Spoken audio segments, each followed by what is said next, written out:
Siyaram silk. और ऐसा नहीं कि मैं पहली बार दे रहा हूं, one of my favourite companies है और बहुत बड़े लेवल्स पास्ट में भी दिखाया। जब से मैंने रेकमेंड किया था ये ऊपर 700 रुपए के लेवल्स तक गया हुआ स्टॉक है और वहां से करेक्टेड है। और मार्केट्स की देखिए क्या होता है, जब मिड कैप स्मॉल कैप नहीं चल रहे हैं तो स्टॉक टूटा हुआ है। और ये मार्केट कैप भी देखिए मेरे को बहुत सरप्राइजिंगली बहुत कम लगती है इस कंपनी की। सिर्फ 2300-2400 करोड़ की कंपनी है, एक इतनी पुरानी कंपनी।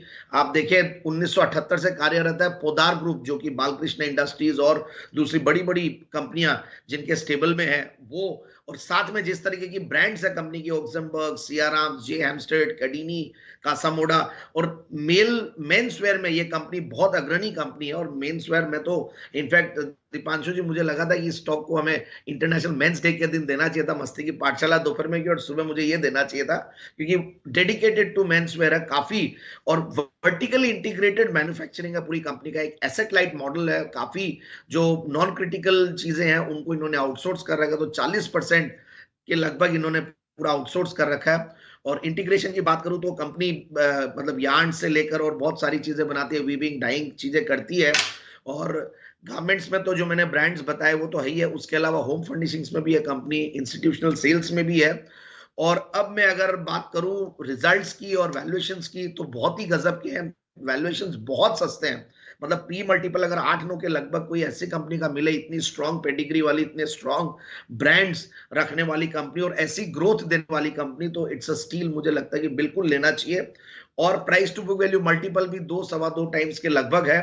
और मैं देख रहा था अभी highest ever quarterly turnover company ने दिया है, हाईएस्ट एवर क्वार्टरली प्रॉफिट्स सितंबर वाले क्वार्टर में दिया है। मार्जिन जहां पे लोगों के खराब हो रहे थे, कई हमने पूरे कॉर्पोरेट सीन में देखा है मार्जिन में बहुत इंपैक्ट पड़ा, बट यहाँ पे इंप्रूव हुए हैं 19% के लगभग, पिछले सितंबर में 18% था। और अगर क्यू ऑन क्यू बेसिस पे देखें जून क्वार्टर से सितंबर क्वार्टर में, तो वहां 13% का इंक्रीमेंट है। और मार्जिन को मार्केट बहुत तवज्जो देता है, जो कि मैं हर रिजल्ट्स में देख रहा हूं। और सितंबर 2021 में 53 करोड़ का पैट था, उसके सामने सितंबर 2022 में 81 करोड़ का पैट। सो टीटीएम बेसिस पे 258 करोड़ कमाने वाली कंपनी। और 3 साल के अगर प्रॉफिट की कैगर देखें तो 27% के लगभग है।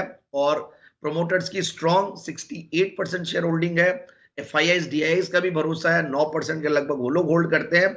और मैंने जैसा कहा शुरुआत में 700 के लेवल से करेक्ट होते होते 500, 500, 510 के लेवल्स पे है।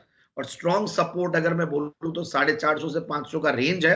कहीं घबराना नहीं है, कुछ भी क्रैक आ जाए बिल्कुल उन लेवल्स पे और बढ़ के ग्रैब करना। मैं इतना जनरली कोई स्टॉक के बारे में इतना कन्विक्शन के साथ नहीं बोलता हूं, बट ये स्टॉक में मुझे बहुत वैल्यू दिखती है, तो आराम से स्टॉक को इन लेवल्स पे ले। और 610, 615 के टारगेट्स के लिए